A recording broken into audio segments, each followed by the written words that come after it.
Assalamualaikum warahmatullahi wabarakatuh. Halo adik-adik, selamat datang di channel pendidikan Pak Guru. Sebelum lanjut videonya, bagi yang belum subscribe, silakan klik tombol subscribe dalam channel Pak Guru. Baik anak-anakku semuanya, pada kesempatan kali ini Bapak akan coba menyampaikan atau mengulang materi yang berkaitan dengan gagasan pokok dan gagasan pendukung yang sudah Bapak pernah sampaikan pada pertemuan yang lalu. Nah, yang pertama kita akan mencoba membahas perbedaan antara gagasan pokok dan gagasan pendukung. Yang pertama, gagasan pokok. Gagasan pokok itu merupakan inti dari sebuah paragraf. Jadi sebuah paragraf itu pasti ada satu buah gagasan pokok.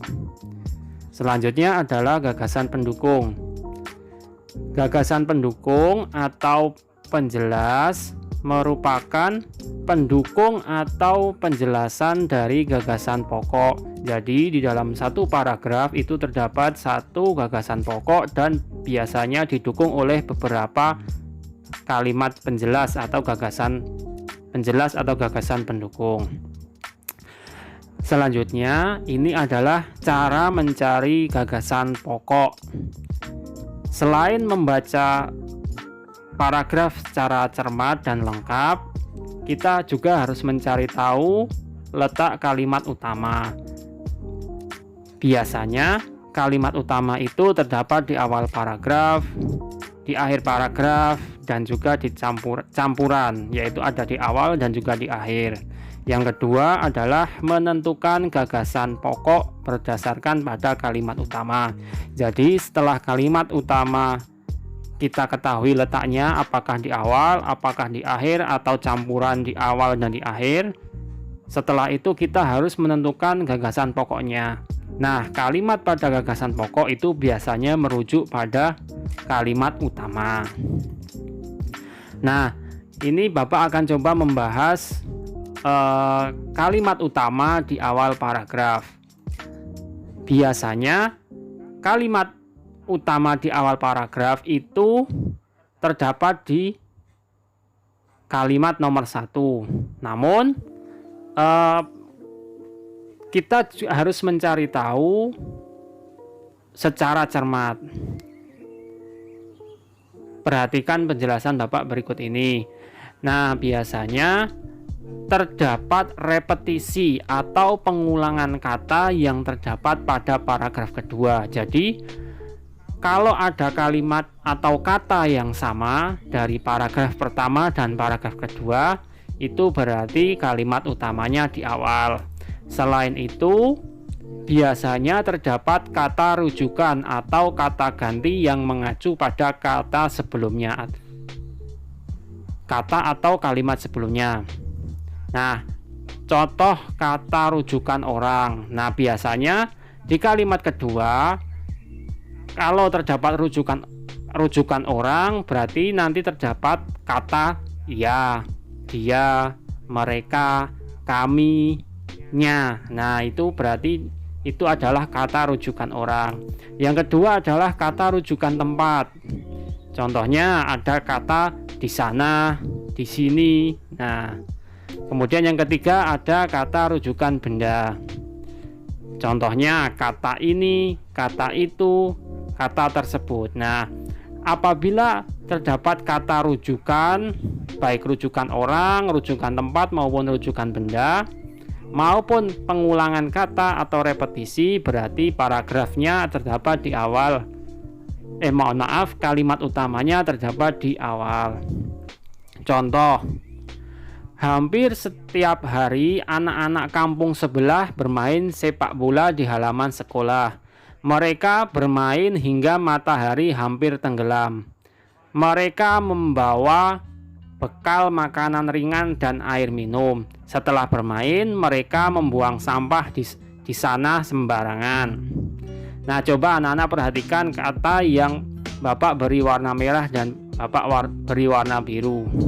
Yang pertama, Lihat, kata yang berwarna merah, yaitu kata hampir, merupakan repetisi atau pengulangan kata yang terdapat pada paragraf kedua. Nah, bisa kita lihat, kata hampir itu di kalimat pertama ada, kemudian di kalimat kedua juga ada. Nah, ini berarti namanya adalah repetisi atau pengulangan kata.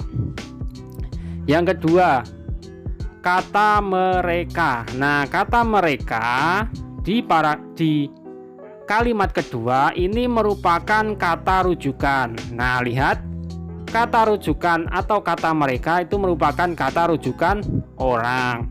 Nah, berarti kalimat utamanya ini ada di awal. Maka dari itu gagasan pokoknya kita harus samakan dengan kalimat nomor 1. Boleh diringkas apabila memungkinkan untuk diringkas. Kemudian yang kedua adalah kalimat utama di akhir paragraf. Biasanya terdapat kesimpulan yang ditandai dengan kata konjungsi antar kalimat atau kata penghubung antar kalimat. Contohnya, oleh karena itu, oleh sebab itu, dengan demikian, maka dari itu. Selanjutnya, biasanya juga terdapat kata kesimpulan yang berupa penegasan. Contohnya, jadi, bahkan, kesimpulannya. Nah, apabila kalian menemukan kata-kata, baik itu kata konjungsi maupun penegasan, berarti kalimat utamanya ada di akhir paragraf. Contohnya, soto adalah makanan khas Indonesia yang sudah terkenal sampai ke luar negeri. Bumbu khas rempah yang hanya ada dalam komposisi masakan Indonesia menjadi daya tarik menu ini. Selain itu, bahan serta cara membuatnya pun tidaklah sulit.